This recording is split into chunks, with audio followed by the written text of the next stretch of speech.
Start by getting some watercolor on your brush. You don't need too much water.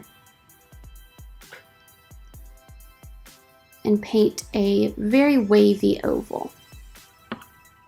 The more water you have on your brush, the thinner and more translucent your color is going to be. And the less water you have on your brush, the more vibrant and thick your color and paint is going to be. So you want to go over that initial oval with some thick paint. So don't get a whole lot of water on your brush. Dip it in to get some nice vibrant color and trace over that oval.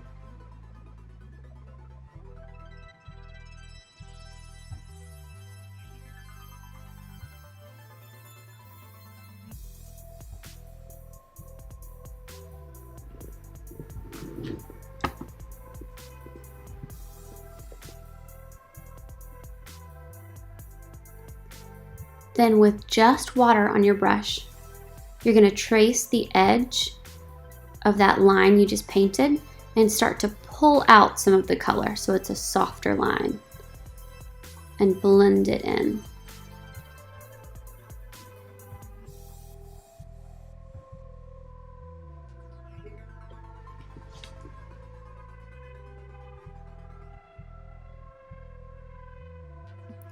Do that all the way around your oval.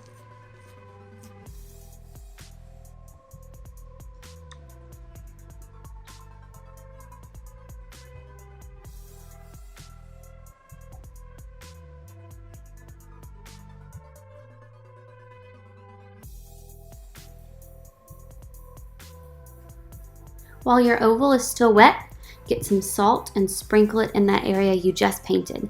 And this is going to give us that crystallized effect, like a real geode.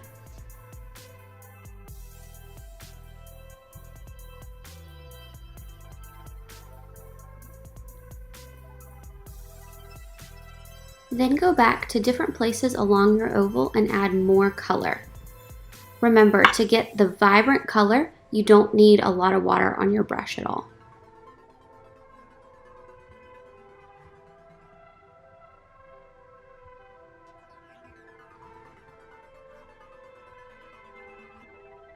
Then you do the same thing for another ring inside.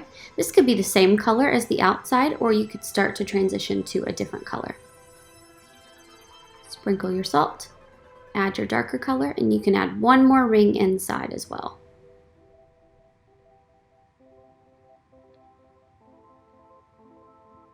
I started to add some of the blue to the outside ring and some of the purple to the inside rings because the colors looked too different and too segmented.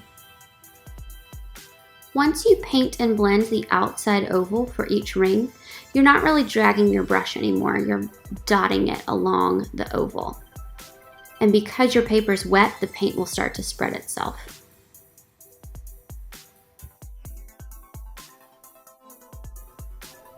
For the outside, you can use a fun metallic color and add a border all the way around.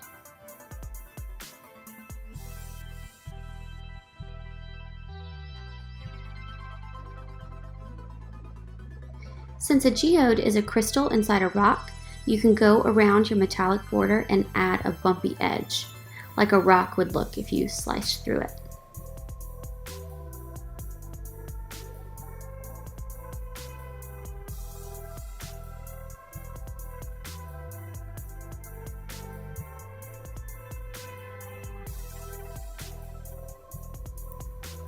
Add a few finishing touches of more vibrant color if you think it needs it.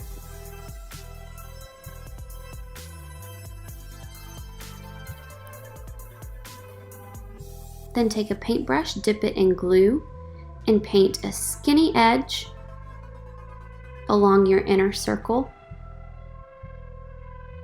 and sprinkle a little bit of glitter around the edge. You can do it for the innermost oval too. Make sure to put your paintbrush back in water when you're done, or else it will ruin the brush when the glue dries. Give the glue a few minutes to dry and then tap your paper on the table to get the extra glitter off. As a finishing touch, take a black marker and trace concentric circles all the way around until you fill up the rest of your paper.